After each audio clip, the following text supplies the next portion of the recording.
Awesome. Hello, everyone. Welcome back. So good to see you all again. This is Kiana. She's going to be helping me in the kitchen, and Alicia is doing the tech in the back. Just a reminder, please keep yourself on mute. If you have questions, you can unmute yourself or put the question in the chat, and Alicia will read it out. This is our grand finale, and we have a very ambitious day today. We are going to be making homemade tortillas, marinated chicken, Mexican rice, a spicy black bean, and a corn salsa. So it's a lot. If you feel like that's a little too much and feel like that might be a little over ambitious, I really would encourage you to at least make the tortillas and the marinated chicken. Everything else, if you don't feel that you can do that with us, you can watch and you could do it later when you had a bit more time. But we are going to try to go at a good pace so that you can keep up. So again, the very first thing that we need to do is preheat our oven. And today we need our oven to be at where are we here? What did we say? 425. Yeah, sorry, 425. And if everyone can go ahead and preheat their oven. The very first thing that we are going to do today is prepare our marinade for our chicken. Normally, when I'm going to be doing this recipe, I would do the marinade and marinate the chicken overnight in the fridge, or at least 4 to 6 hours. Today, obviously, we don't have that much time, so we will prepare the marinade and we will marinate for about half an hour. Just a good tip to save time. When I do my big grocery shop, I often have in mind what meals I'm going to do for the week, and I have a plan. And I will make all of my marinades, and as I'm unpacking my meats, I will put the marinade and the meat in a large Ziploc bag, and I will label it and put it into the freezer so that when I want to make that item, I just need to pull the bag out of the freezer the night before and have it thaw in the fridge, and then you've got your marinated meat. So that's just a quick time saving. Okay, first of all, we are going to clean our hands, and we're going to wipe down our surfaces to make sure that we have a nice clean kitchen. So if everyone can just take a second to wipe down their counter and clean their hands.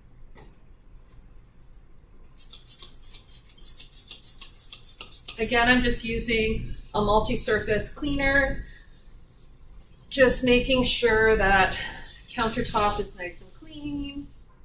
I'm also going to wipe down my taps on my sink.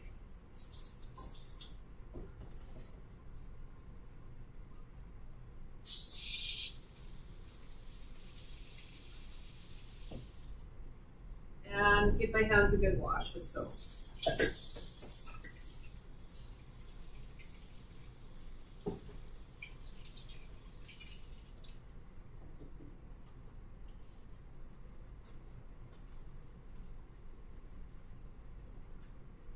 Okay, now that we are all clean and our surfaces are clean, we will get started on our marinade for our meat. Today, we are using boneless, skinless chicken thighs. The reason why I like to use chicken thighs for this recipe is that they are a little bit higher in fat, so they do tend to stay more moist and they don't tend to dry out like chicken breast can. You certainly can use chicken breast. You can also use this recipe with beef, pork, fish, shrimp, whatever you would like to use for your taco meat, that is fine. But today we are using chicken thighs. Okay, and for our marinade, there's a few things we need to prepare. We need some fresh lime juice, about a 1/4 cup. With the limes, there are several ways that you can juice them. Again, you don't need to have fancy kitchen tools to cook. So showing you some options. This is called a sportle, and they either come wood or glass, and you can use a sportle and just put it into the cut lime and juice it that way. You can use a juicer, which is a really easy way, or you can also use just a kitchen utensil like a spoon or a fork and put it into the middle and twist it around, and that will also juice your lime or lemon. So Kiana's going to help with that. Now, why make our own marinades? As I've mentioned before, prepared and packaged foods, especially seasoned prepared and packaged foods, are often very, very high in sodium. They often can have added phosphorus and potassium. So by making your own marinade, it's very similar to making your own salad dressing. You are significantly reducing the amount of sodium and also phos and potassium that will be in that product. And personally, I think they taste a lot better. I'm just going to show you a sample of a marinade. This is a packaged taco seasoning. And if we flip it over, in 1/6 of the package, there are 10 calories, but there are 280 milligrams of sodium and 40 milligrams of potassium. So again, when we use our guidelines for sodium, where we want the amount of sodium to be equal to or less than the calories in a serving, this does far exceed that. So again, by making your own, you can add lots of flavor by using things like cumin and garlic and chili powder, lots of different seasonings that you can add that do not contain sodium.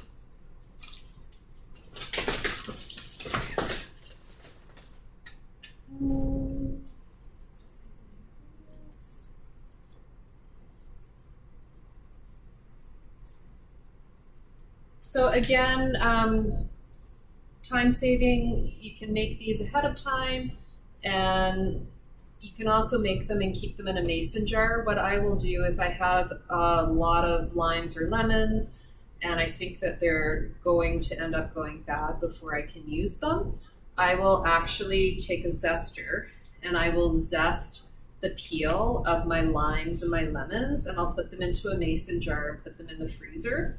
And I'll also juice my limes and lemons and put them into mason jars and freeze them in portions that I normally use in recipes. And that way you prevent the food waste when your limes or lemons end up getting too ripe, and you have them ready to go in the freezer, and you can just pull them out as you need them and thaw them. The nice thing about having the zest in a mason jar in the freezer is that you can just pull it out frozen and throw it into anything that you're making that you want a little extra zing or a little extra zesty flavor, and that's perfect. Okay, so now that we have our lime juice, we're going to add a 1/4 cup of olive or canola oil. It can be whatever you have available.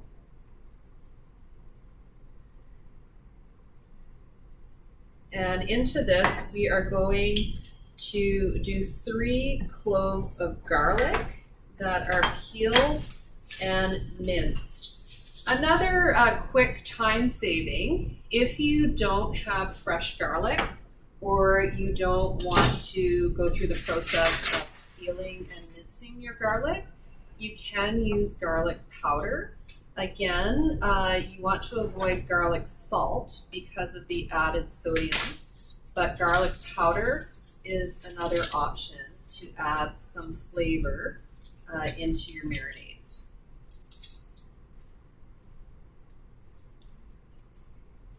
And if you don't have a garlic press, you can always just chop the garlic up into really fine pieces. You can also grate it on a grater, or I didn't bring it this week, but my new obsession is something that I bought at the farmer's market in Portland called a grate plate. And it's a little ceramic plate that has little sharper edges in the inside. And all you do is just run your garlic around those sharper bits. They don't cut your fingers or anything, but you can grate garlic, you can grate ginger, you can even do nutmeg or anything, Parmesan cheese. It's a really simple, easy way to mince your garlic. A question. Yes. So we're curious if you can use those chicken breasts that are in the boxes at the store instead of the fresh ones. Okay, great. So we just had a question about using the frozen chicken breasts that are in the boxes at the store instead of the fresh one. What I would encourage you to do is I would encourage you to look at the label on the big box of frozen chicken breast. And I'm pretty sure most of them do have quite a lot of added sodium and quite a lot of added phosphorus. And they probably also have some added potassium. And again, this is because of what those things do in terms of a food sensory aspect. So the sodium, phosphorus, and potassium, they both keep the food more moist. They prevent it from drying out. They maintain a bit more of the structure of the chicken so that it can be frozen and then thawed and doesn't, get really soft. They also help to prevent bacterial growth. So even though it's unseasoned frozen chicken breasts, they often do have a lot of additives. So I would encourage, whenever possible, to just use fresh, chicken. And if you ever see on a meat product, even when it's fresh, the word enhanced, that is an indicator that it has additives injected into it. If you're ever in doubt, you can always ask your butcher and ask them if the meat has been enhanced, and they should be able to give you that information. That was a great question. Meredith, what about using pre-bottled lime juice or pre-jarred garlic? Yeah, absolutely. Those are both really great time-saving tips. So if you wanted to use pre-bottled lime juice or lemon, you certainly could do that, the real lemon or real lime. And you also can use the jarred chopped garlic. Those are great alternatives. Okay, next we are going to add in 2 teaspoons of cumin, 1.5 teaspoons of chili powder, and 1/4 cup of fresh cilantro, and a little bit of fresh ground pepper. Again, you can be creative with the marinade recipe. If there's something that you don't like, you don't have to add it. And if there are other spices that your family does enjoy, this is your opportunity to be creative and jazz it up to meet the taste preferences of your family. Okay, so here's our cumin, and it's 2 teaspoons. Again, you can use proper measuring spoons or you can use a household teaspoon. It doesn't matter. And Kiana's using a 1/2 teaspoon there, so that's why she put in the 4. And then 1.5 teaspoons of chili powder.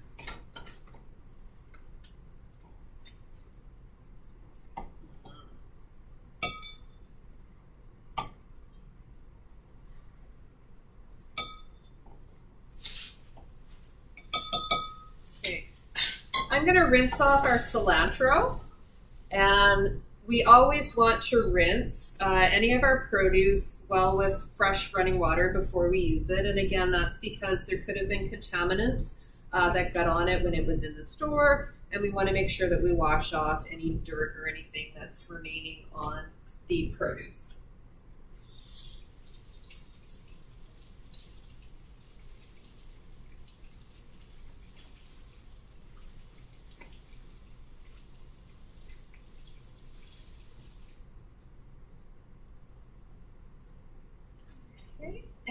we have a little bit of pepper, as much as you like. You can adjust however much pepper you would like to add. And if you want to make this spicy, you can add some cayenne pepper, or you can add some red chili pepper flakes. Those will both increase the heat and the spice.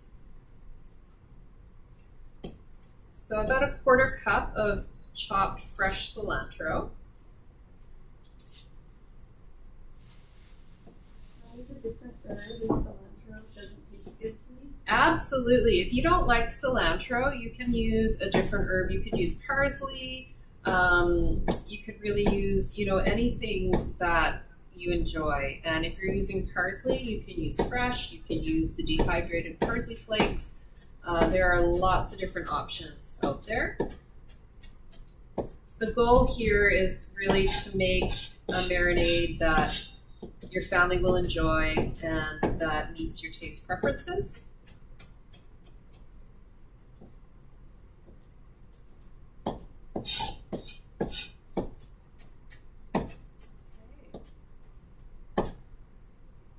So once your cilantro is chopped, we're going to add it into the bowl, and then we're just going to whisk our marinade all together.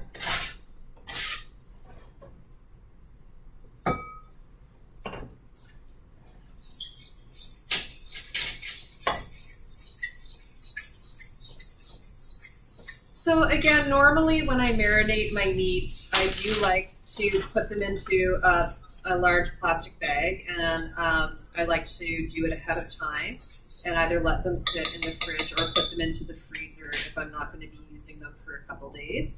It is important when you're putting anything in the freezer to always make sure you label it, even though you think you're going to remember what it is. Once it freezes in the freezer and you go to take it out, it's always a mystery and a guessing game as to what that item is. So if you can label it, that will be much better. Today, because we are going to be using our chicken right away, we don't have to put it into a baggie. We will just put it into the bowl with the marinade, toss it around, and we will set that in the fridge for about half an hour to marinate. So you don't have to chop your chicken. We just want to make sure that we mix it around and coat it fully in all of the marinade. I'll just do 4 pieces. Do you ever recommend washing chicken? Yes, you can wash chicken. Washing your chicken will remove any potential, do you want to just mix it? Yeah. Contaminants that are on the chicken. I often don't wash the smaller pieces of chicken. What I do always wash is if I'm making a roast and I have a whole chicken, I do wash that both inside and out and pat it dry with paper towels. When you're washing your chicken, you do want to make sure, if you're putting it into your sink, that you are cleaning your sink really well beforehand. And you also want to make sure that after you've washed your chicken in your sink, that you are cleaning it really well after you've washed the chicken to remove any potential contaminants that may have gotten into the sink. Okay, so now that we have our chicken marinating in the fridge, it's time for us to move forward with preparing our dough for our homemade tortillas. Now this is a very simple recipe, and what we want to do is we want to start with 4 cups of flour in a mixing bowl.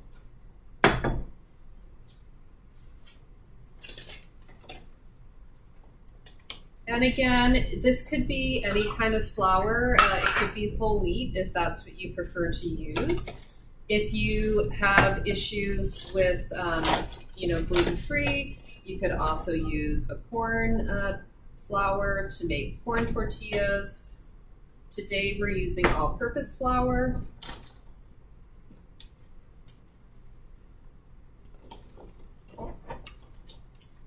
And again, with this recipe, the nice thing about it is that you can make these ahead of time and you can cook them ahead of time, and then you can wrap them and put them in the freezer and take them out when you need them.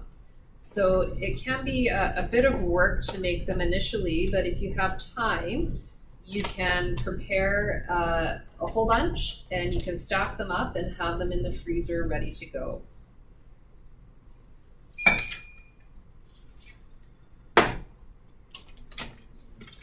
So into our 4 cups of flour, we want 1 2/3 cup of hot water. And again, similar to when we made our pizza dough, you just want to let the hot water in your kitchen tap run until it gets as hot as it can get.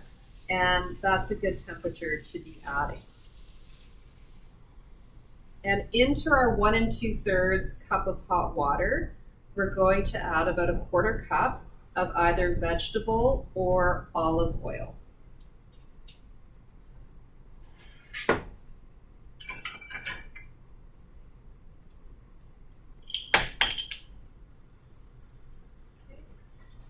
Now again, you can be asking, wow, it sure seems like a lot of work.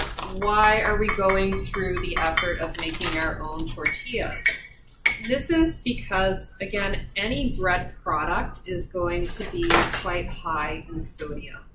And the reason for that is to prevent the bacterial growth. We talked about this in a couple of our sessions about if you buy bread at the store and you leave it on the counter, sometimes it can last an astonishingly long amount of time, sometimes 2-3 weeks before it will go moldy. Whereas if you make bread at home yourself and you don't add salt, or you add very little salt, within a couple days it can start to grow mold. And that really is one of the main reasons why they put so much sodium in bread products. Here I have tortillas, and sorry, I keep getting them. Okay, I don't need to press it. I have tortillas. And if we look at the label on the back, you can see that in one tortilla, there are 190 calories, there are 330 milligrams of sodium, and 125 milligrams of potassium. I've also highlighted some of the ingredients that contain sodium, phosphorus, and potassium. So on this list, you can see that there's baking soda, there's sodium pyrophosphate, there's potassium sorbate, and potassium chloride. So there are quite a few additives in this tortilla. When we make it ourselves, we are not adding any of those additives. So mix your hot water and oil into your flour, and using a fork is a great way to do that. You are going to be getting your hands dirty, which again is another reason why we want to make sure that we have nice clean hands.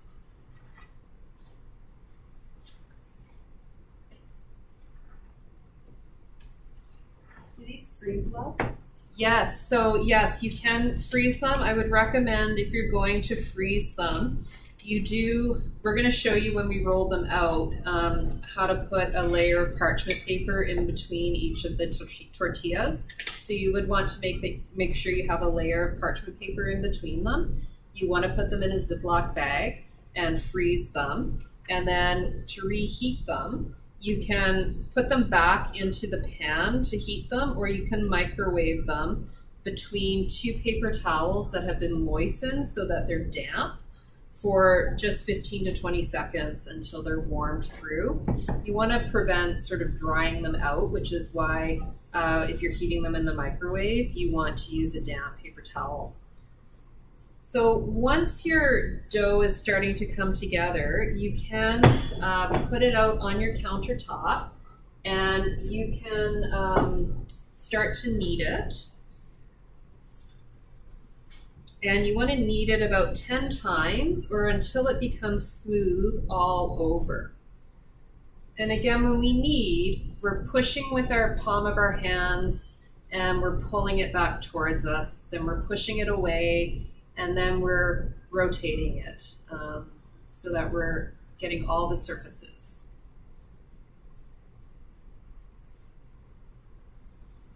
Because this is not a leavened product, meaning it does not have yeast, so we are not having to add any sugar or any honey to feed the yeast, and we do not have to wait for this to rise. This will not double in size, it will not change from the size of the dough balls that we make, but we are going to need to let it rest for a little bit once we form our balls, and that's just to allow the gluten to form those bonds and to allow us to be able to roll it out.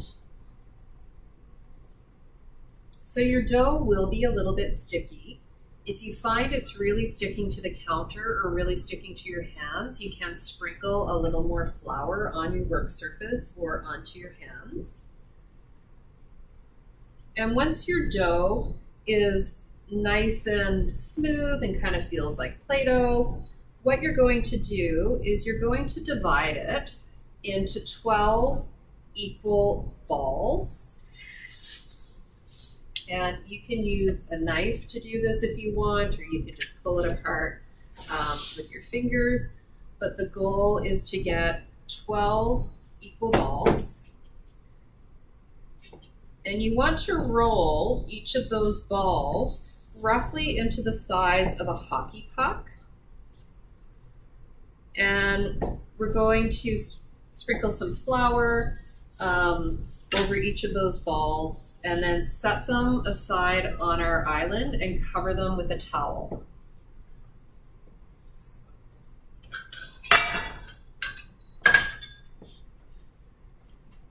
I'm going to put some flour in the measuring cup so that we can sprinkle the balls with some flour. And then you want to just fold them over, roll them around until you have kind of the size of a hockey puck. Take some flour, cover both sides with flour, and then just sit them on your island. So again, roll them into little bowls, take a pinch of flour, coat all sides, and sit them on the island. This is a great kid activity. This would be so fun for your kids to do. They would have a blast doing this, and Kiana is right, it's an awesome kid activity.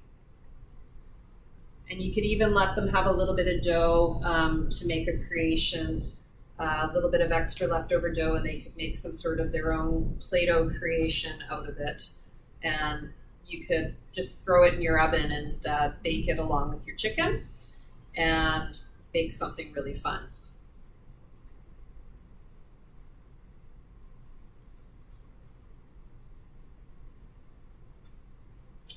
I love working with dough. I think it's so fun, and it's really, really great for kids.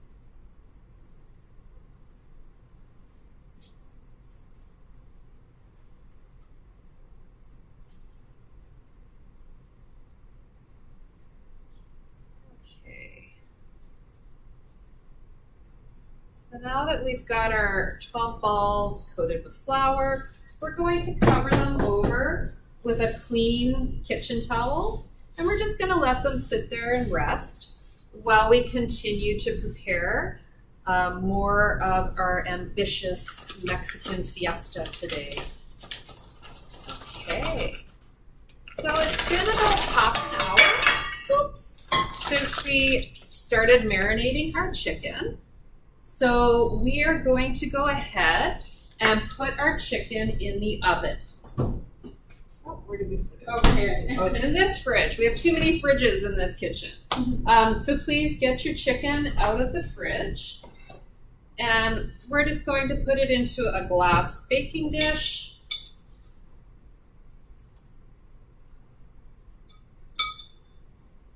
And you want to just spread it out into one layer so the chicken is not on top of each other.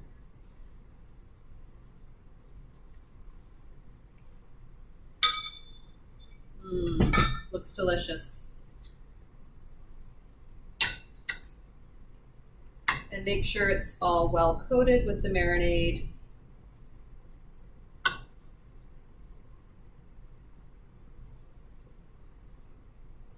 Perfect. Good. And then, oh, it just smells so good. I hope yours smells as good as ours does.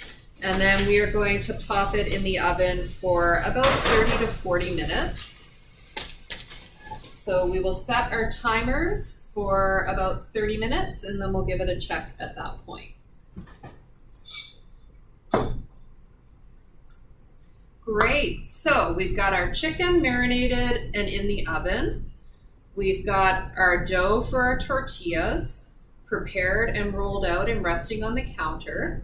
What we're going to go ahead and do now is chop up the ingredients that we're going to use in our black beans, our rice, and our salsa. So because we know that we're using a lot of the same ingredients in each of those items, we're just going to do the prep all at once.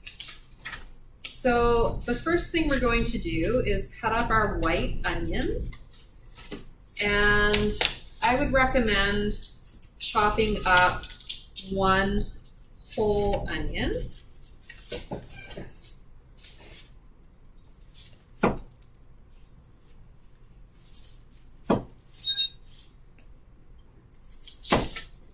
And again, you know, you can use white onion, you can use red onion, it doesn't really matter. Or if your family doesn't like onion, then it is fine to leave it out as well. Although I find that, you know, onion just does give a really nice flavor. Onion powder. Onion powder. Onion powder is a great suggestion. So again, not onion salt. But if you didn't want to chop an onion, you could use onion powder. And again, from our previous weeks, if your children want to help and participate, remember it's form a fist, tuck your thumb, use your knuckles, and cut, you know, at your knuckles. And that's the best way to have your children involved in chopping so that they don't risk cutting themselves. So make the fist, hold with their knuckles, and cut at their knuckles. So I brought lots of labels today. So while Kiana is chopping and while you're chopping, hopefully you can multitask and listen to me while you do that. I'm just going to show you some of the labels. And what I did is I tried to find what we're going to use today, and then I looked for a low sodium version of that just to demonstrate what that can mean. So sometimes when we see a product and it has a reduced sodium version, that still does not mean that that item is low in salt or that it meets our guidelines. You do always have to check the label, even if it says reduced sodium. And if it says no salt added, again, I would encourage you to always check the label. So the first thing I will show you is we are going to be using vegetable broth in our Mexican rice. So this is a container of just regular vegetable broth. And on the label, you can see that there are 10 calories per 1 cup, but there are 810 milligrams of sodium. So this is actually very high in sodium, and there are 20 milligrams of potassium. This is a no salt added version of the same broth. And if we look at this label, there are 20 calories in 1 cup, but now there are only 15 milligrams of sodium and about 40 milligrams of potassium. So in this case, by choosing the no added salt, we have significantly reduced the sodium from 810 milligrams to only 15. We have increased the potassium slightly from 20 to 40. I wouldn't worry about that. And again, you do have to be careful because oftentimes when they remove sodium from a product, they are actually replacing it with potassium. So you don't want to use salt substitutes. You can use things like Mrs. Dash, you can use herb-based options, but you don't want to use like new salt, no salt, because they are replacing the sodium with potassium substitute. But again, in this case, having 20 more milligrams of potassium is a good trade-off for having 800 milligrams less of sodium. And I just want to pop in and say that I'm chopping one onion that I'm going to set aside, which will be used for the black beans later on. And the second onion I'm chopping, we're going to use for the rice. So we're chopping both of our onions right now, and then we'll use them at different times. Great. Let's take a look at our corn for a second. So today we are using corn in our salsa. And I just want to say a word about frozen vegetables. So there's nothing wrong with using frozen fruit and vegetables. Depending on the time of year, your frozen fruits and vegetables may actually even be a better option because they're flash frozen when they're at the peak of their perfection at harvest, and then you thaw them and you use them. The only thing you want to watch out for is when you are buying frozen food items is you do want to make sure that it is just that item. You don't want there to be extra seasoning. In my eyes, I am so sensitive to onions. I'm going to start crying. It's just the onions. And a good way to tell what is in your frozen product is to take a quick look at the ingredients. If I can find that on here. And this corn is so good that it doesn't even need to have an ingredient because it is simply just corn. But if you look at your label, you don't want there to be any added sodium or any added seasonings. If we look at the nutrition label for this corn, we can see that there are 70 calories in 2/3 of a cup, and there's no sodium. There's 175 milligrams of potassium, and that's just the natural potassium that's found in the corn. And that's not a lot. That's about half the amount of potassium that you would find in a banana, or half the amount that you would find in a cup of milk. So that is okay. And there's nothing else added into this product. If we look at a can of corn niblets, now canned products again are going to be higher in sodium because it helps to prevent bacterial growth. And you can see on the label of this can of corn that there are 90 calories in half a cup, and there are 240 milligrams of sodium. And interestingly, they do not list potassium, but we know by looking at our frozen corn that there is potassium in the product. So this is where it becomes frustrating with the lack of consistency in food labeling. It's useful, but it's also very frustrating because they are a bit inconsistent in terms of what they do have to put onto the label. Hopefully, with changes that are coming to labels, it will get a bit more consistent and clear, but that could be years in progress. So again, the canned version has 240 milligrams of sodium, and here I have a can that is 1/3 less salt.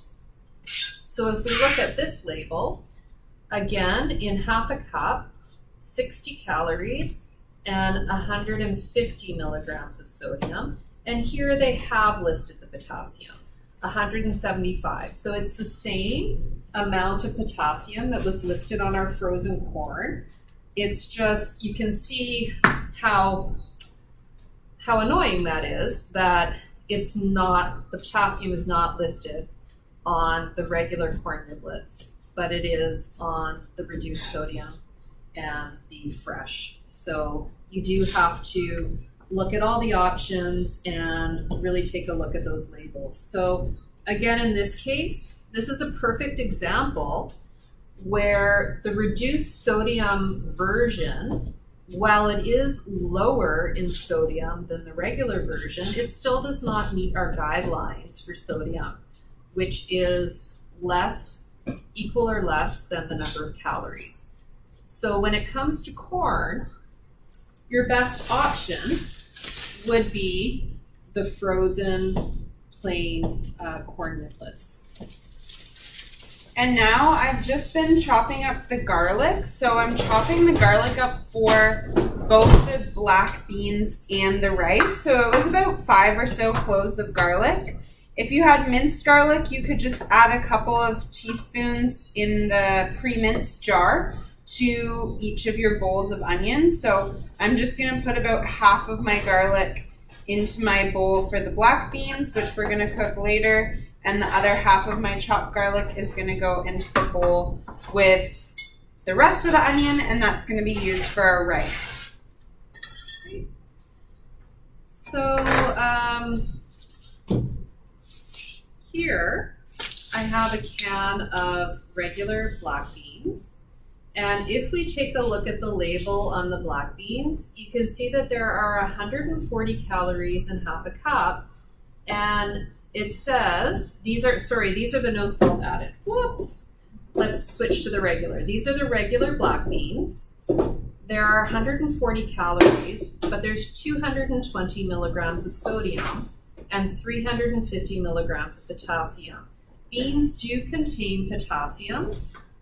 However, when we talk about added potassium or potassium in general and in the additives, when they're naturally occurring in the food, they are about 40 to 60% absorbed because they occur with other things and it just slows down their absorption during digestion.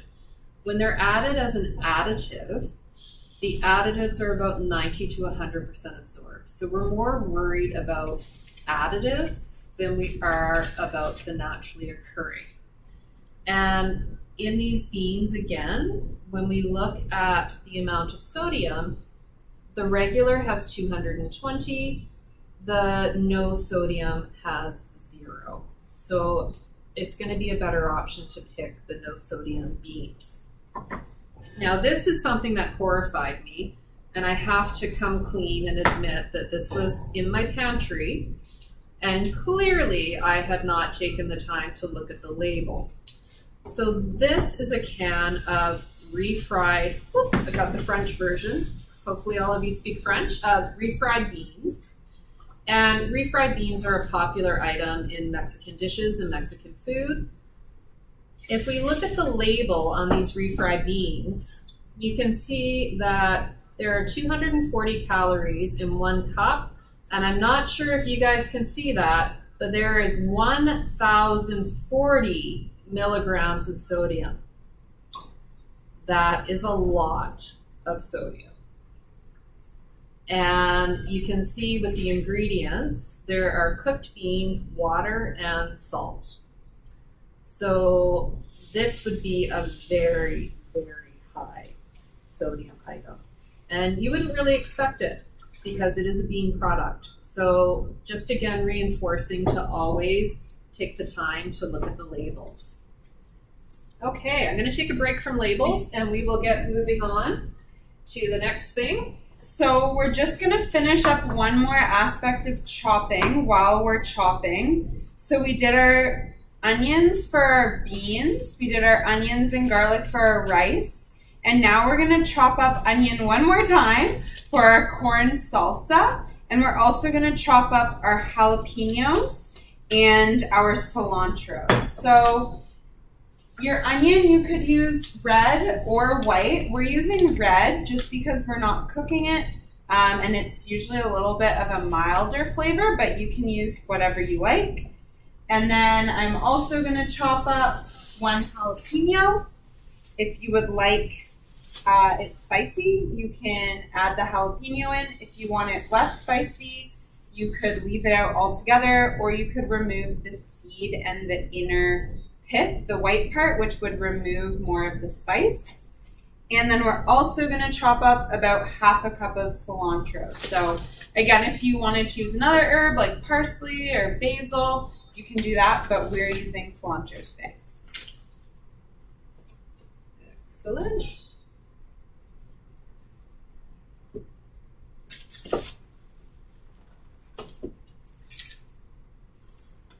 Okay, well, Kiana's chopping up those, and while you're chopping up those, I'm going to get back to my labels. I brought a ton of labels today. Today's a great label day. One of the items that we're making today is Mexican rice, and this is a really flavorful item. It's a really great way to extend your protein. So, you know, today groceries, the price of groceries has gone sky high, especially with meat.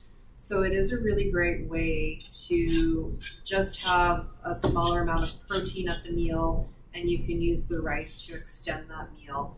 It's also great for picky eaters to have what's called a family style meal, and that's also what I love about what we're making today. So when you serve the food that we're making today, I would encourage you to put everything out on the table in a separate serving bowl with a serving utensil, and allow your children to choose what they would like to eat and to take to make their taco. So some may like the protein, some may just want the rice, some like the beans. There's going to be an option for everybody, and they can be encouraged to try small bites or amounts of something that's different or new to them. But if they don't like it, there are still lots of options. Also, these recipes make enough that hopefully you can get a couple meals out of this. You'll have leftovers, or you could get a nice amount that you can pack in a school lunch and send to school. So those are kind of the goals with making the recipes, is that it's family style, picky eaters can pick and choose what they want to have, and hopefully there's enough leftovers that you can have it for another meal. Here is an example of a packaged Mexican rice. And if we look at the label on this packaged Mexican rice, there are 360 calories in one pouch, and there's 740 milligrams of sodium, as well as 300 milligrams of potassium. And unlike our corn, where the potassium was naturally occurring, this is added potassium into the packaged product. And from the ingredient list, one of the key ingredients that lets us know that there are going to be additives is the word seasoning. Whenever anything has seasoning, you can pretty much be guaranteed that there's going to be sodium, phosphorus, and potentially potassium additives. So again, well, this is a bit of an easier product to make. It does have a significant amount of sodium. I also have a bunch of different hard tortilla shells here. So this is a hard and soft tortilla kit. And if we look at the label is 3 tortillas, a quarter of the seasoning, a quarter of the taco sauce. There are 260 calories, but there are 950 milligrams of sodium. So again, really high in sodium, and 300 milligrams of potassium. This is going to be added potassium again. Let's see if I circled anything. No, I didn't. Here is a soft taco dinner kit using soft tortilla shells. And again, if we look at the label, you can see that there are 260 calories, 950 milligrams of sodium, and 300 milligrams of potassium. This is an organic que pasa hard taco shell, and right on the box it says no sodium, no artificial colors or preservatives, and no trans fats. if we look at the label on this product, then sure enough, there are 120 calories and no sodium and no potassium. So again, they haven't used any preservatives and they haven't used any added sodium or potassium in this product. So again, I would encourage you to take a look at the labels. I often don't recommend or encourage organic products because oftentimes there are not a lot of differences in the nutrient profile. However, this is one case where this particular organic brand is a better option, but that doesn't mean that every organic brand will be a better option. So you do have to look at all the labels all the time.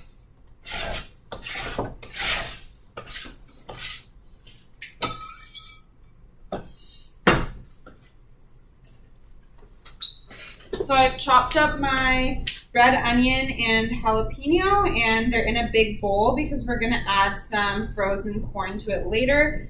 And I'm just gonna chop up some more cilantro, about half a cup, and add it to this bowl. And then this bowl will be set aside and we're gonna start working on our rice.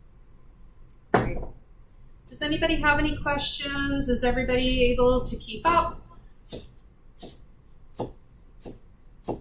I hope everybody's having fun. I'm having fun. I can't believe this is our last session. Yeah. In regards to beans, is there a type of bean that is better than others? So there's no type of bean really that's better than others. All beans are going to have some naturally occurring potassium. But again, because beans are so high in fiber, the fiber really slows down the absorption of that potassium. So it will only be about 40 to 60% of that potassium will be absorbed. Beans are a great source of protein. They are a great source of fiber. They are very versatile. You can use them in many different ways, and they are a plant-based protein. And it is recommended that a few of your meals a week be meatless or be plant-based. So I would encourage you to expose your children to beans early on and have them sample them and try them. You can try lots of different kinds in lots of different ways, and really, explore that as an option. If you are having trouble finding beans in a can that don't have sodium, you can always make the beans yourself. Making beans yourself is a bit of a process, so the best way to do that is to put them in a really large pot of water and to bring them to a quick boil and then turn them off, put the lid on, and actually let them sit in that pot of water overnight, for about 12 to kind of 24 hours, and then resume cooking them. And that's the recommendation or the recommended way to soften dried beans. But there is so much that you can do with them. And again, like I said, I would just work on exposing your kids early and incorporating them into a bunch of different meal items. There are lots of variations on meat-based products that you can make with beans. So for example, you can make lentil-based shepherd's pie. You can make, all kinds of different options with beans that are quite yummy and quite delicious. All right, this bowl of jalapeno, cilantro, and red onion we're gonna put aside for our corn salsa later. And we're gonna take one of our bowls of onion and garlic, and Meredith is gonna get started on cooking our rice. Yes, so I like to cook the rice. I like to do everything right in the pot. So the first thing that we will do is turn on our burner. And we want to put it on about medium heat. We want to add some oil into the pot, and again, it can be either olive or canola oil. So just eyeball adding a little bit of oil into the pot. And we'll just give it a few seconds for our oil to heat up. I'm just going to need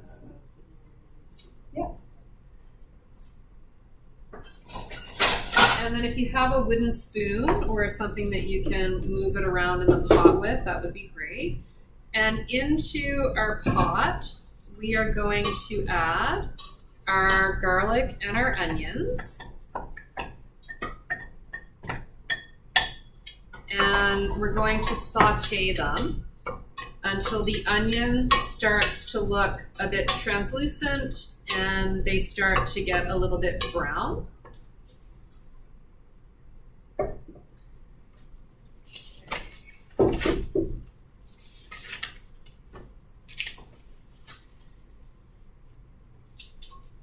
And let me grab, I think I put it over here. If you're not familiar with chipotle peppers, you can buy the chipotle peppers in these little cans. You can buy either the whole chipotle peppers in the adobo sauce, or you can buy the chipotle pepper sauce. If you buy the whole chipotle peppers, you will need to either chop them or put them into like a food processor, or if you have a hand blender, like a stick blender, you'll have to whiz them up a bit. Just checking my gas on my burner here. Because you will want them not to be in the big chunks that come in the can. But if you purchase just the sauce, this is a really easy way. You can just open the can and add it. And you can feel free to add as much chipotle sauce as you want. The more you add, the spicier your rice is going to be. So you can judge that for your family, if they like a little or a lot of spice.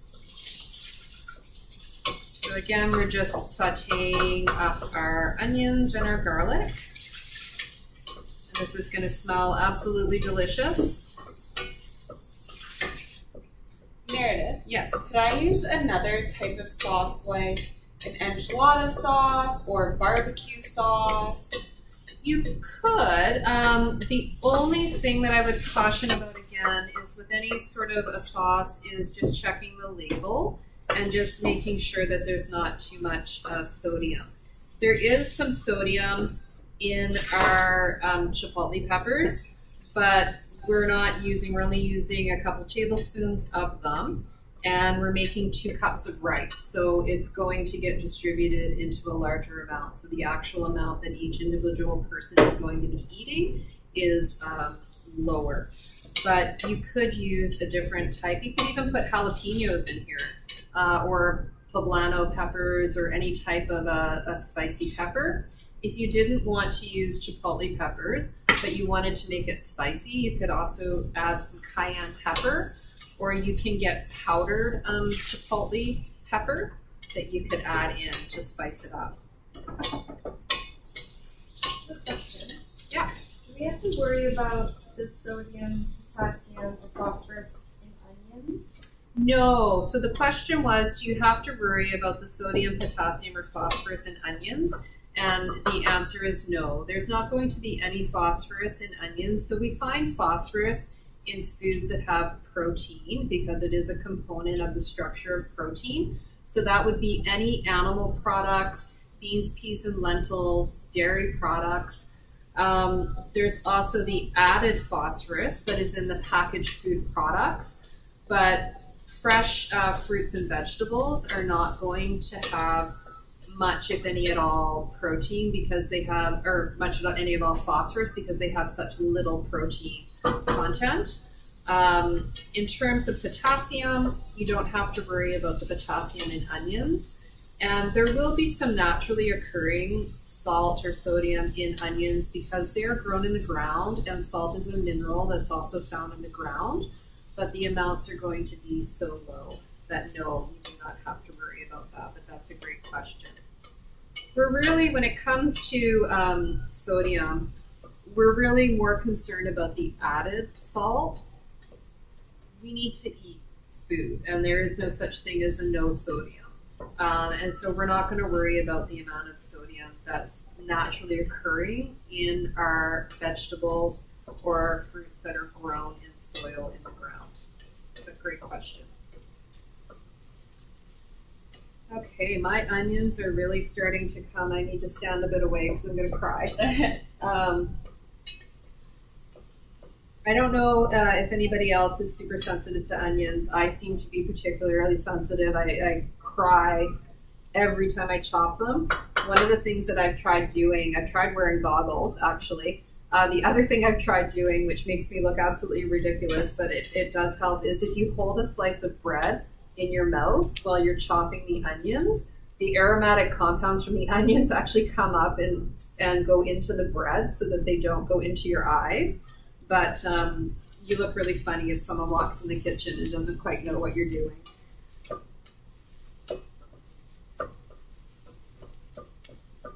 Okay, my onions are looking pretty translucent and they're smelling really delicious. So into my onion and my garlic, I am going to add 2 tablespoons of my chipotle pepper sauce. And you know what? I'm feeling a little bit adventurous today. I think I'm going to go ahead and add a third. I'm going to make it a little bit more spicy. So I'm going to add 3 tablespoons, and I'm going to mix that all around. I'm going to turn my heat down just a little bit. And into my chipotle pepper, onion, garlic mixture, I'm actually this is 2 cups of rice. I measured it out before I came. I'm actually going to put my 2 cups of rice right into the pot. And I'm just going to stir my rice around to coat it in the onion, garlic, and chipotle pepper mixture. And just stir it all around so my rice is really nice and coated. I'm just going to warm it up just a little bit. And while that's warming, I'm going to get my vegetable broth. And again, I'm using the no added salt vegetable broth. If you don't have the packaged vegetable broth, you can use the powder and add hot water to it to reconstitute it. And I need 3.5 cups of my vegetable broth.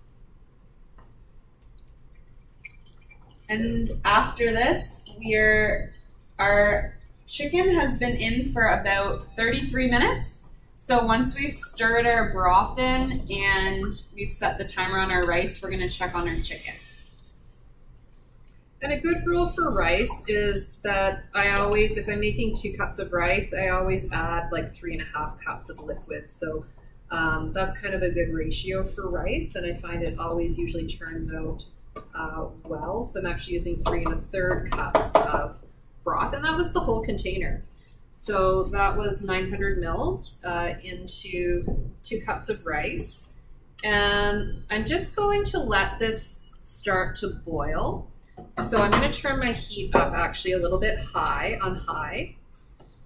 And I'm going to wait for this to start to boil. And as soon as it starts to boil, I'm going to turn it down as low as it goes and put the lid on. And then typically on my stove at home, 18 minutes is the perfect amount of time. So we will give that a try here. When we bring the chicken out of the oven, we talked last week about using a meat thermometer. And I would encourage you, if you don't have one, put it on your stocking stuffer Christmas list, because I absolutely love my meat thermometer. And I think we should have one. We should have one in here. Here, is this a meat thermometer? I actually don't know what that is. And I may not have a meat thermometer at the ready today, but I do encourage you to use meat thermometers, and that just ensures that the internal temperature of your meat has reached the right temperature to kill off any potential bacteria, and that's really a food safe issue. And again, with chicken, we're looking for kind of 165 for the temperature. For whole beef, it's lower, and for any ground meat product, it's higher. You want at least 169. And it's also a good way to make sure that you're not overcooking your meat. When you overcook your meat can get very dry. And in order to keep it nice and juicy and flavorful, it is important to check that. And Alicia is just looking for our meat thermometer, but we can't find it, so sorry. We know there's one here somewhere, but it's not our home kitchen, so chicken looks good and done. Another way to check if your chicken is done is you can cut into one of the chicken breasts, and it shouldn't be pink, and the juices should run clear. So if you can see our piece of chicken, you can see how it's not pink and the juices ran clear. So that is a good indicator that our chicken is ready. So I would just encourage you to set your chicken aside somewhere. We're just gonna let it rest.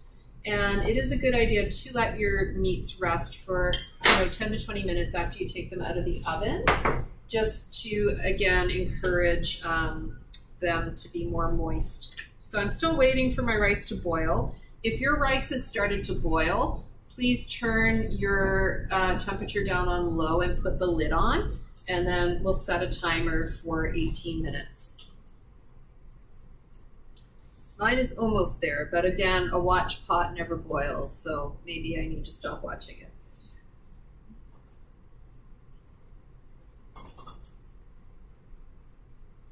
Once this is done, we are going to roll out our tortillas. We did make 12 little balls. Today, we're actually only going to cook 6 of those. If you want to cook all 12, I would encourage you to do that maybe after we're done the session. I think for today, it's just going to take us too much time. And in preparation for that, I guess, Kiana, you could start cutting the parchment paper. Yeah. So you will need a piece of parchment paper or a piece of tin foil or a cloth to put in between each tortilla. And it really does need to be the right size to cover all of the tortilla. And this is to help prevent them from sticking together. So while we're waiting for our rice to boil, if you want, you can take some parchment paper and start cutting it or ripping it into squares that will be the size of our tortillas, which are going to be about that big.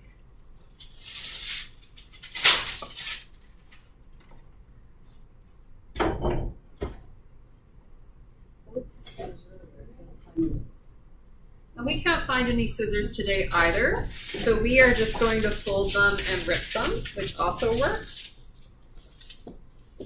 Oh, we have scissors. Amazing.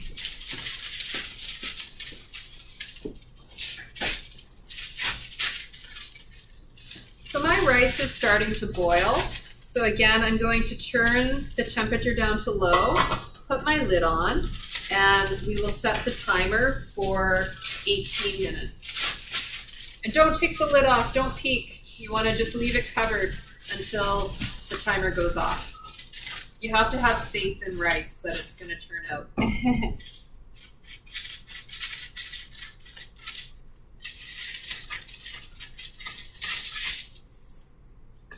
And we're just going to place our pieces of parchment paper in a pile. And you might need to weigh them down with something so they don't curl up. And then we'll put them between our tortillas as we cook them. Okay. So now we are going to roll out those tortillas. So I'm going to get a little bit of flour to dust the surface. And we'll just put a little bit of flour out on our surface or our cutting board or whatever you're going to use to roll them out. And we can uncover our little hockey pucks of dough. And using our rolling pin, we are just going to roll them out until they are in about, I guess, like a 6-inch circle. just the little tortillas. So you can, so about like that. That's kind of the perfect size.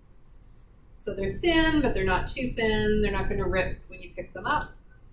And then we're going to stack them onto the parchment paper or tinfoil or cloth, whatever you're using. And we want to make sure that there's one in between each tortilla. So again, we're just going to roll out 6 for the purposes of cooking them today. So you can just move it around and keep working on the edges. And if you don't have a rolling pin, remember you can use a tall glass or you can use a bottle, any glass bottle that you have at home, anything that allows you to roll. And again, and we've got a little bit of cilantro in this one. How fun is that? That's going to add some extra flavor. So kind of like pizza dough, and just stacking them on the plate.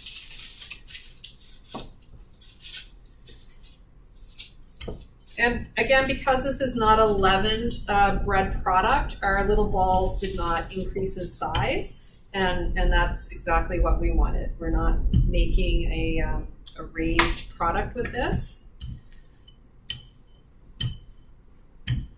But they are so fun to cook, so I encourage you to get your kids involved when we put them in the frying pan, because you will see it is so much fun. Okay. So we've got 3 more to go.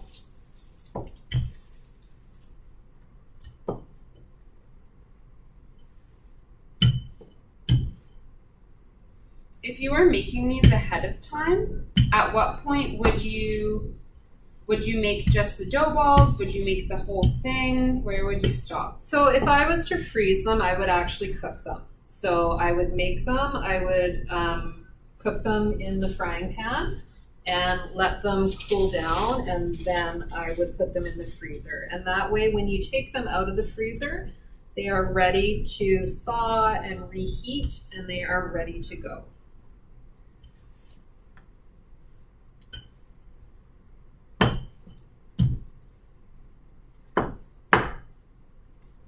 Could you use this dough to make pizza instead?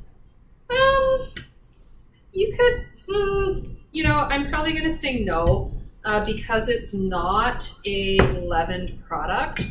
You wouldn't get the same consistency that you're looking for in a pizza dough. I've not tried it, but I don't know that it would work that great. One thing you could do is, if you had some of these tortillas made ahead of time and you wanted to just make like an individual personal pizza for lunch or something, you could give it a try. And if you added, some roasted red pepper sauce to it, or even some roasted carrot sauce, and, added a little bit of cheese and added some fun veggies, it may be quite suitable as a vehicle for making a little personal pizza. But I don't think you'd be happy if you made your whole pizza dough out of this. More like a flatbread. Yeah, it's more like a flatbread. So there we go. I think, is that 6? That's 7. Oh, wow, 7. We overshot. Overachieving. Yeah. Okay. So now, in order to make these, I should have switched my pots around. That is okay. Can we see the... I'm going to move this so you can see the pan right here. Yeah, we can see that really well. Okay, so what we want to do is we want to heat our pan up, so probably on a medium to medium high, probably medium high heat. We want to heat our non-stick skillet.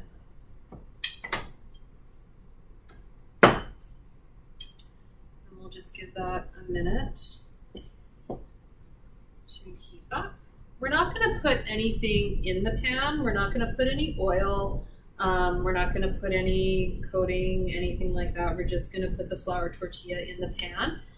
and they will char a little bit, but the super fun thing about this is that how we know they're cooked is they're actually going to blow up like a balloon.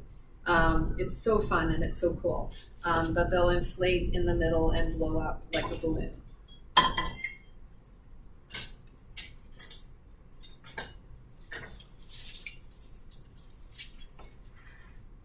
Okay, so when your pan is hot, you're going to put 1 tortilla in the pan, and we're just going to wait. We're going to watch it. We're going to wait. It's going to start to form bubbles, and it's going to start to create a layer of air, and it's going to expand and blow up like a balloon.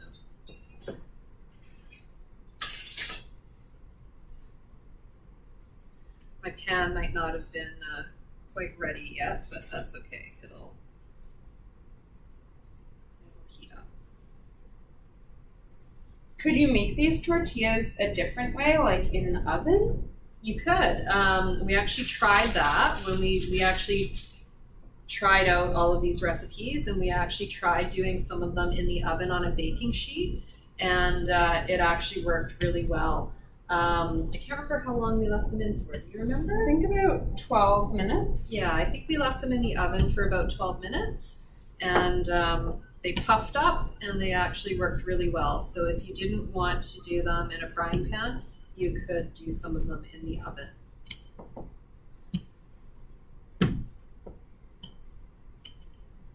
Okay, so we're just, once the pan heats up, they won't take this long, but this first one is just taking a bit of time. I'm going to check the bottom. It's still getting brown.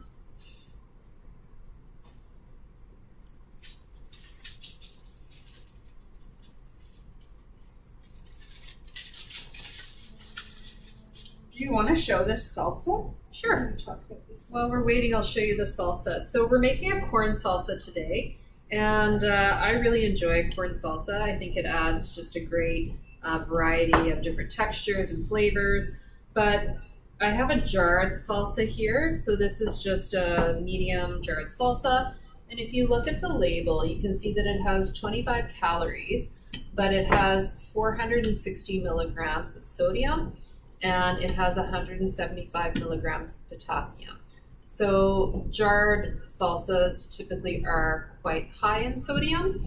So it is a great idea to make your own. You could also add some fresh chopped tomatoes to the mixture if you wanted.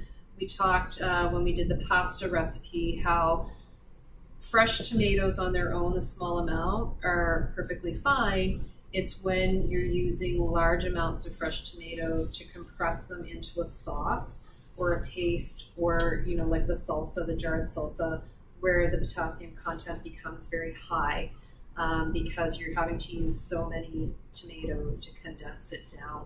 Now mine is starting to puff up. I don't know if you can, if you can see in my pan how it's starting to inflate. This is the fun part. That's what you want to look for, and eventually the whole thing is just gonna puff up like a. Here it goes. You here it can goes. see it moving. I can't take it off the burner. It will stop. I need to leave it on the burner. You can see it moving, and it's puffing up. They inflate right like a beach ball. So here we go. It's gonna take off. And once your tortilla, once the whole thing has puffed up, you're gonna flip her over. Look at that, beautiful, gorgeous, oh my goodness. You're gonna flip it over to the other side and just let the other side brown up a bit. Doesn't have to be a lot of time on the other side. And then we are going to have a towel right here. Take it out and put it onto a clean towel. And then again, when we stack them, we're gonna put the piece of parchment paper in between them again. So now we're ready. We'll put our next one into the pan, And we will wait for it to, these should go quicker than the last one, but we'll wait for it to puff up like a beach ball again.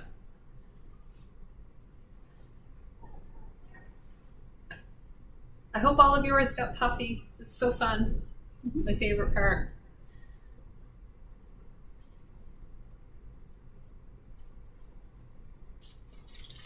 So good. And these are really good.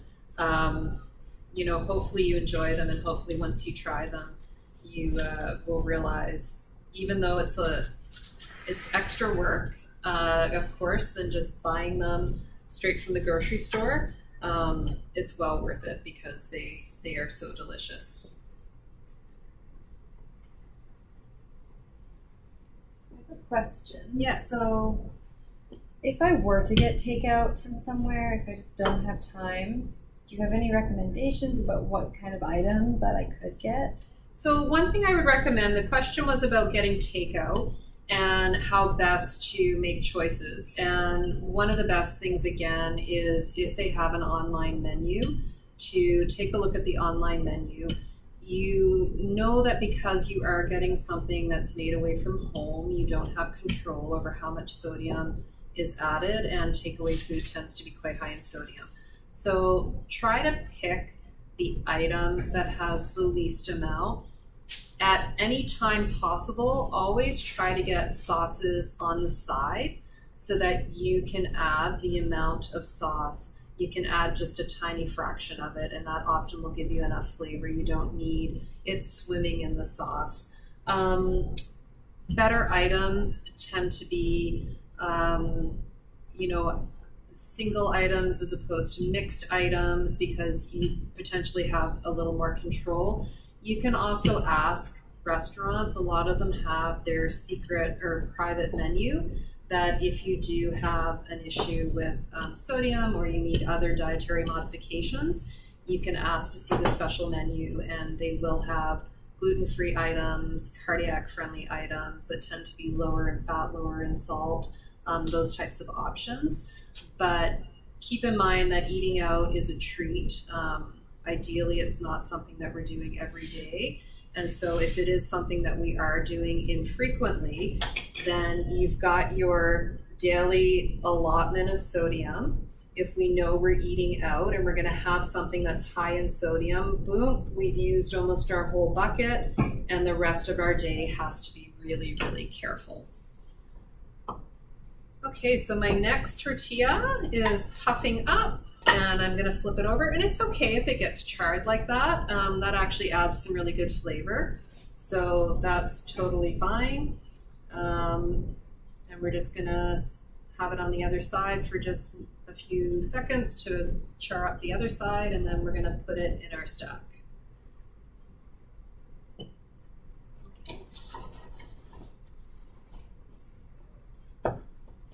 We're just going to wrap these up with a kitchen cloth.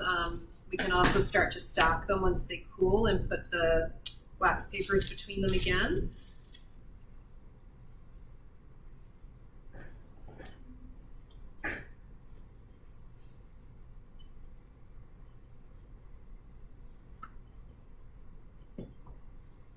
And, you know, certainly I would really love any feedback that everybody has on the sessions. I would love to hear how your items turned out, if you liked them, if you enjoyed them.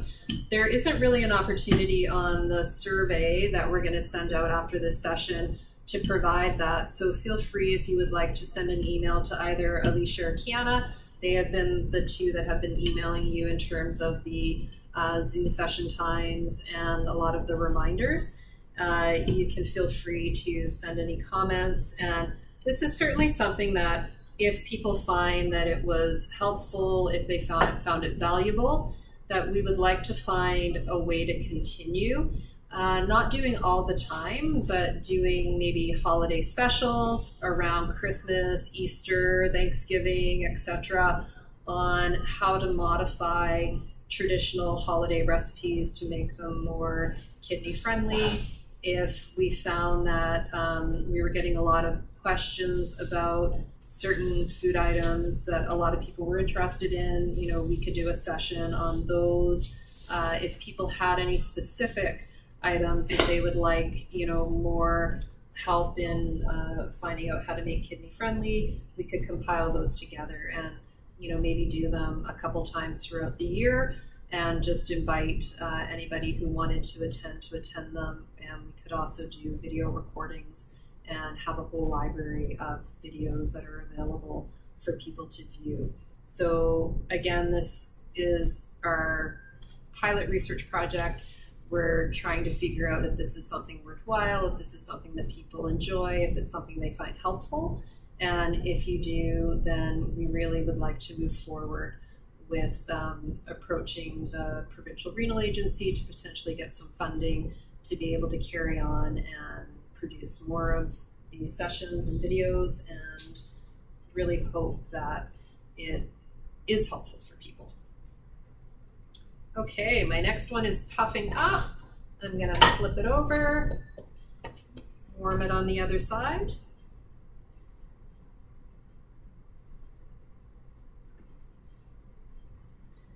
And I think for those of you that have teenagers, something else that I'm really interested in doing is the whole area around transition to adult care and helping to prepare teens to be independent and to be able to manage their own disease. So I am also really interested in hopefully being able to do cooking sessions with the teenagers, trying to work on improving their cooking skills so that when they do graduate from high school and they reach that point where they're going to be moving out of the house and becoming more independent, that they do have skills that they can take with them to help prepare and manage their own dietary needs.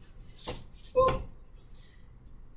So this is our fourth one that I'm putting in, and I think we said we'd do 6 of them today.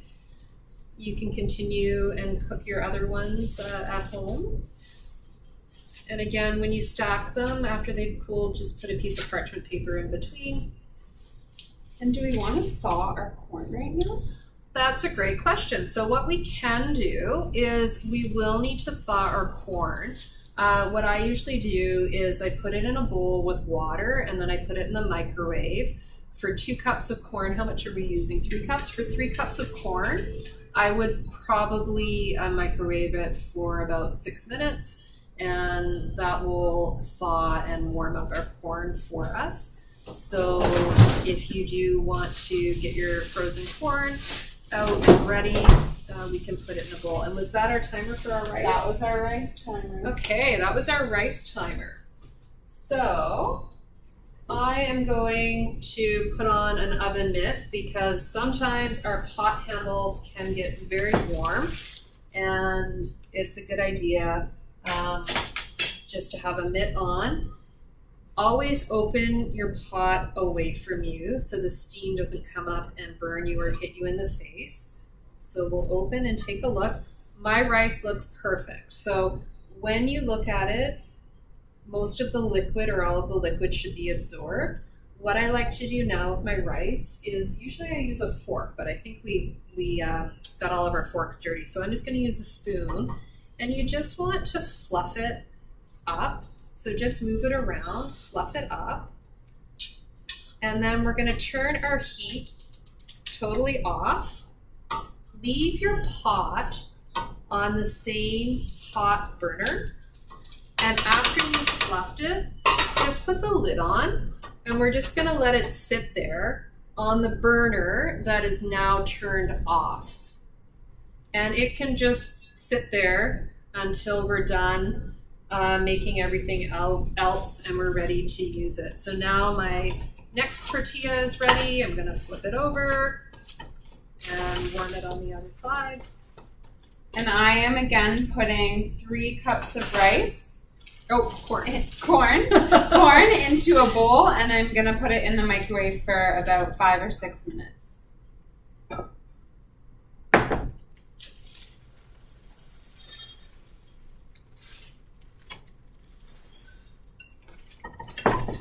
And the last thing we're gonna make today, once we've got all this prepared, is we're gonna make our spicy black beans.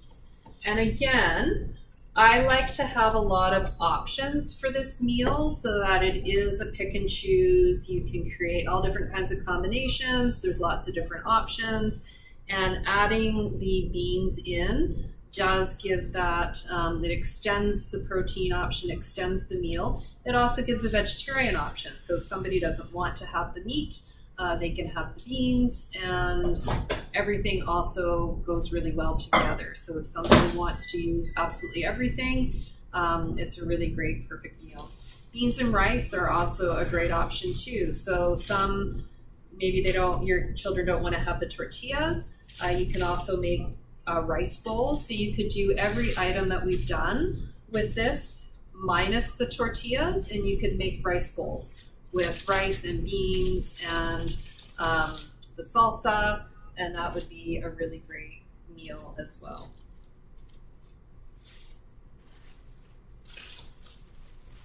Now, one thing you'll notice that I haven't brought today is I haven't brought cheese. Now, we've talked a lot about cheese, and we've talked about using really strong, hard cheese that you can use a really small amount, and because it's really strong and stinky, that it adds a lot of flavor. You could use some grated marbled cheese or cheddar cheese for this. Again, you do want to buy cheese that comes in a brick and cut it off and grate it yourself to avoid any of the additives that they might add to pre-grated cheese so that it doesn't clump and stick together. So it is a good idea to do it yourself. And you could add a small amount, about a teaspoon or, sort of a thumb size amount of cheese sprinkled onto the taco if that's what your child likes.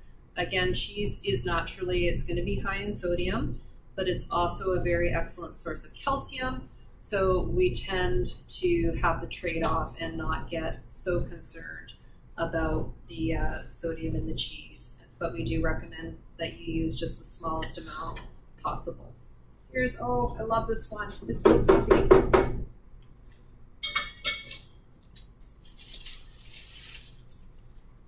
And this is our last tortilla that we're going to cook up for today.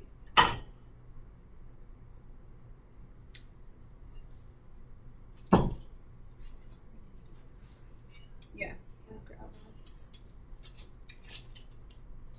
And what about other additions to your taco, like guacamole or sour cream? Yeah, so sour cream would be a fine addition. Sour cream would add calories, and it's going to be fairly low in both phosphorus and potassium. It is a cultured milk product. With the guacamole, that certainly is going to depend on how your potassium levels have been and what the recommendation is in terms of how much potassium you can tolerate in your diet. Avocados are very high in potassium, so half an avocado has as much potassium as a full banana or a full glass of milk. So avocados are something that you do need to be aware of, and if you have been told that your potassium level in your blood is high, then that is something that you should avoid or use very sparingly. But certainly sour cream or even high-fat yogurt is a good option to add some extra pizzazz to your taco. Something else that a lot of people like to have with their tacos are the tortilla chips. So I brought a bunch of different samples. So this is just a tostito, and it has a flavoring. And I have to say that, much to my pleasant surprise, the tortilla chips did not actually look as awful as I thought they would in terms of sodium. So this is a flavored tortilla chip. And if you look at the back, there are 250 calories in 11 chips. And there are 260 milligrams of sodium and 75 milligrams of potassium. So when we use our rule of thumb, same amount, equal or less of sodium to calories, this comes in pretty close. So 250 calories, 260 milligrams of potassium. So this would actually be an okay choice.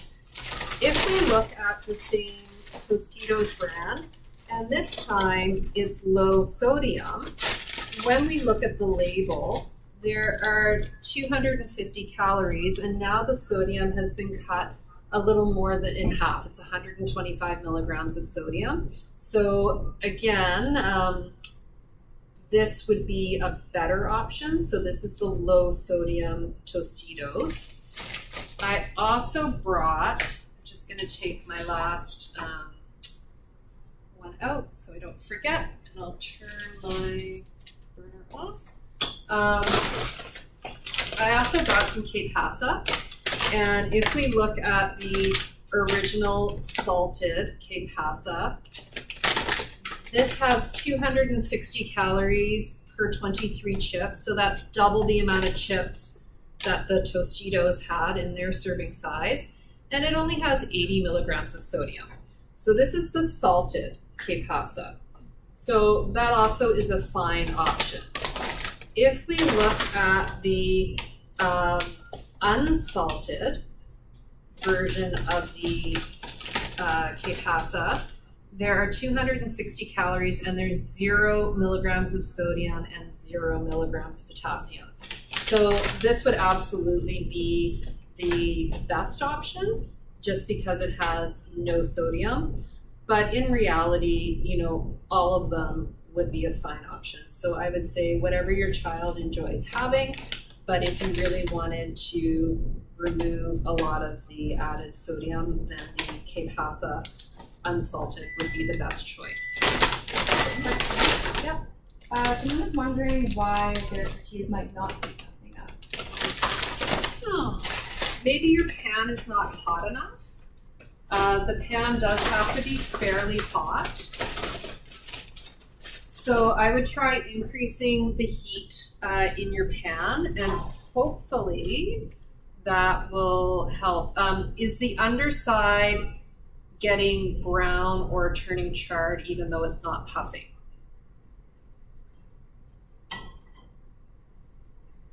Charred, yes. Okay.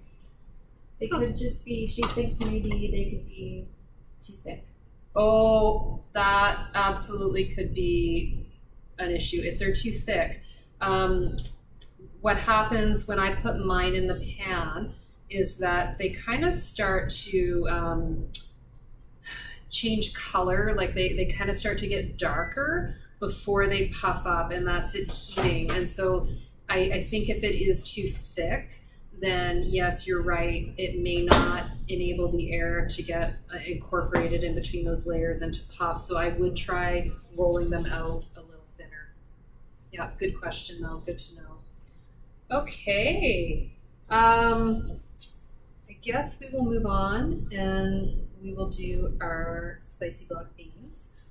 Hopefully your corn is ready, and we will just let that, we can drain it and just let it cool while we're doing our black beans. So again, for our black beans, we're going to want to use a frying pan. We're going to add a little bit of oil. It can be canola or olive oil. And we're gonna add that into the pan and heat our pan up. So probably, again, about medium-high heat. Yep. Okay.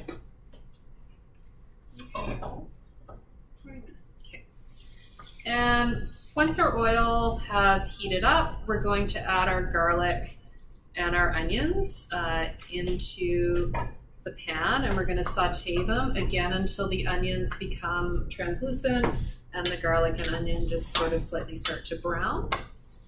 And while we're waiting for that to happen, we can open our can of low sodium black beans, and I always like to rinse my beans. Rinsing the beans can actually take away some of the things that cause flatulence or can cause beans to make you pass gas. So it is a good idea to rinse them off.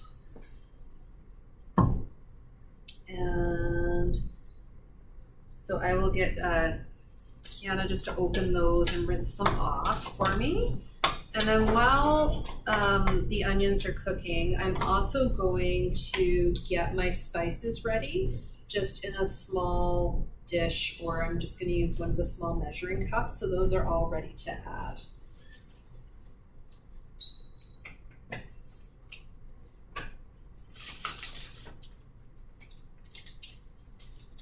So for our spices, we're going to use some cumin, some coriander, and some chili peppers.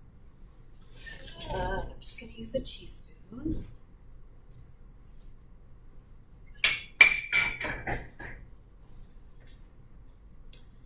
So we want 1.5 teaspoons of cumin. And I'm just going to use the household measure. And again, you can adjust the seasoning to you and your family's preference. You don't have to use all of these seasonings. You can use different seasonings and you can use different amounts. I'm going to use 1 teaspoon of ground coriander.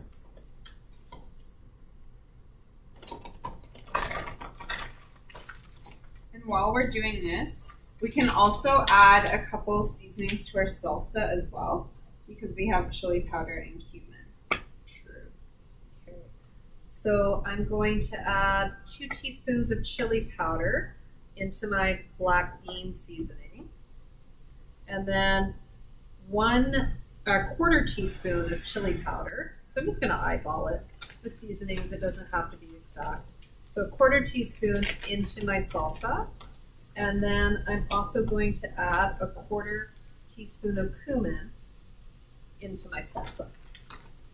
So I have I need a little bit of cayenne.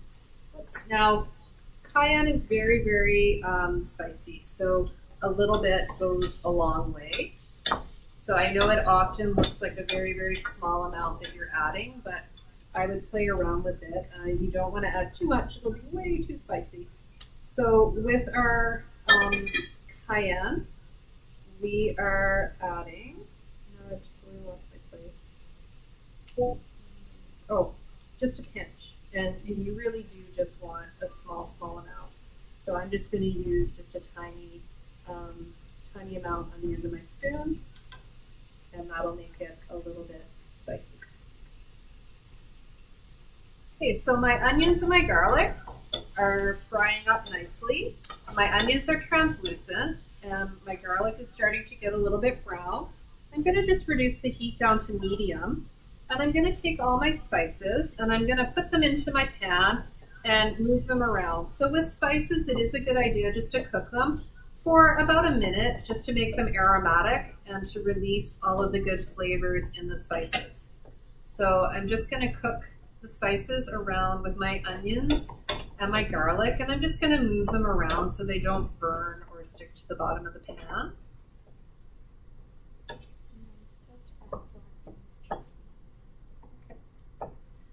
So we're not going to rinse our black beans. If you want to remove some of the flatulence causing stuff, you can rinse them and then just add some water into this. Or you can add the whole can of black beans with the liquid and you don't need to add any additional water. So the choice is up to you.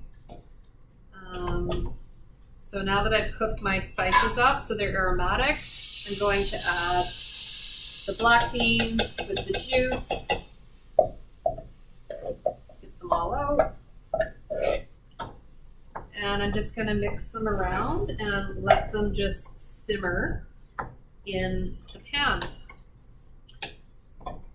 And if you want, you can mash the beans up. You can use a spoon, you can use a potato masher, and you can mash them, or you can leave them whole. It's completely up to you, however you would prefer to serve them. So we can just leave our black beans on a low heat to simmer in the pan and to cook up and get some nice flavor. So what we will do while those are simmering is we will finish off our corn salsa. So we have our thawed and drained corn, and we have all of our salsa ingredients in our bowl. And into our bowl, we are going to add our lime juice and a tablespoon of white vinegar, as well as our corn.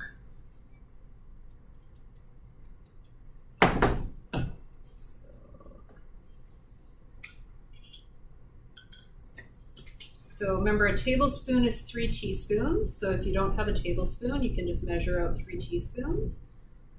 Did we already do our lime juice? No. But I'll just squeeze it right into the bowl. Yeah. To make it easy. We're going to do our lime juice directly into the bowl.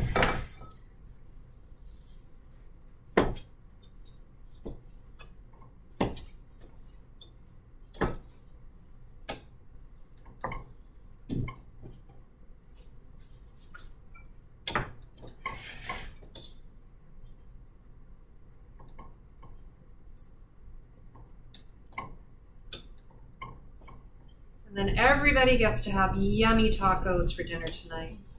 Yum. Someone said their kitchen smells amazing. Oh, good. Yay. Good. I love it. See, this is the key. When you use lots of different spices and seasonings, you don't need the salt, and you won't miss the salt.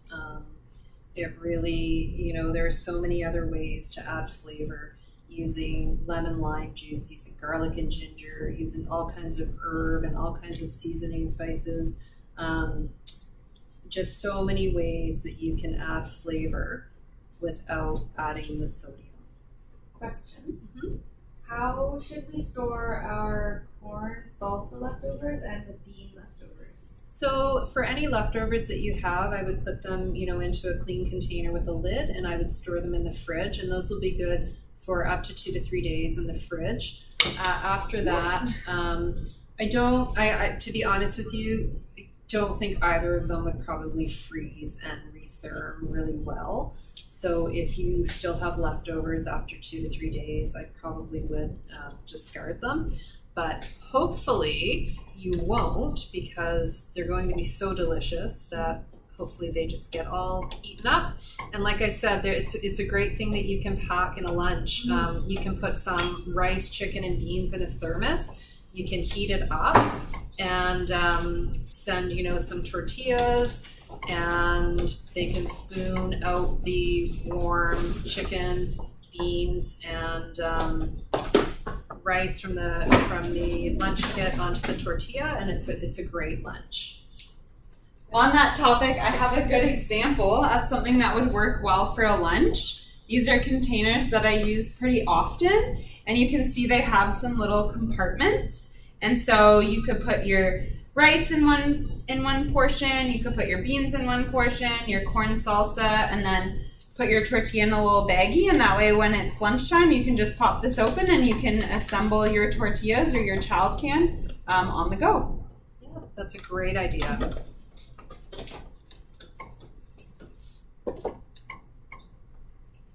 So I think that we are almost ready to have the final finished product. One thing that we will do is we will slice up our chicken. We can just slice it into strips.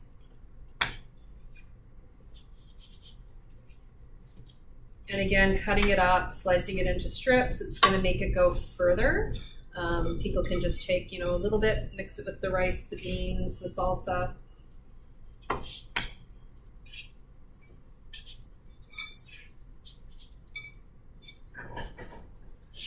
And the same goes for storing your leftover chicken. I would probably use your leftover chicken within kind of, 24, like a day to a day and a half. And definitely storing it in the fridge. That beautiful salsa. Oh, I did forget to mention, when I do my chicken for this recipe or my beef, my preferred way to actually cook it is on the barbecue. I do like to grill it. It just gives it that, extra little bit of grilled taste. It is really, really easy to do. Obviously, we couldn't do that here today because we didn't have access to a barbecue. Baking it in the oven is also just fine, but if you do have access to a barbecue, I do really like to grill it.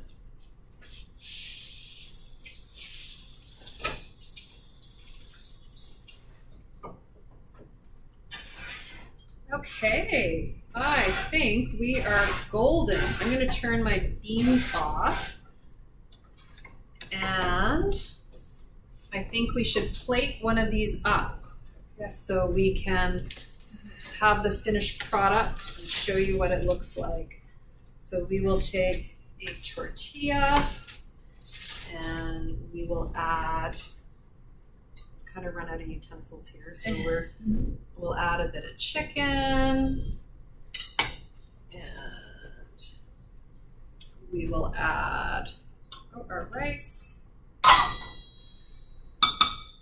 We will add some rice. I love this rice. This rice is so good.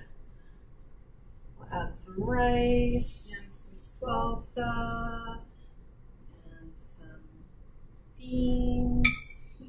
Wow, oh my goodness, we did it. Look at that. So yummy. I hope yours looks as beautiful. So I know today was ambitious. I know it was a lot. I know we had a lot of label reading and a lot of information. You will be sent a link to the recording of this, so if there is anything that you want to revisit or review, you will be able to go back and to watch that. I really hope that you had a lot of fun today. I hope that this was really helpful. I hope that you learned a lot. I'm really sad that this is our last session. I can't believe it's over for now. I'm hoping that we can find a way to have this continue. So just for next steps, you will be sent a recording, and then Alicia will be sending out the survey again. So we do ask you to please complete the survey for a second time. And after we receive your completed survey, we will be sending out a gift card as a thank you for participating. And again, I thank all of you for joining us. Just super fun. Can't believe it's over. So if anyone has any final questions or comments, that would be great. Oh. Enjoy your taco fiesta. Really great to cook with you today. Okay, we'll be in touch. Thank you.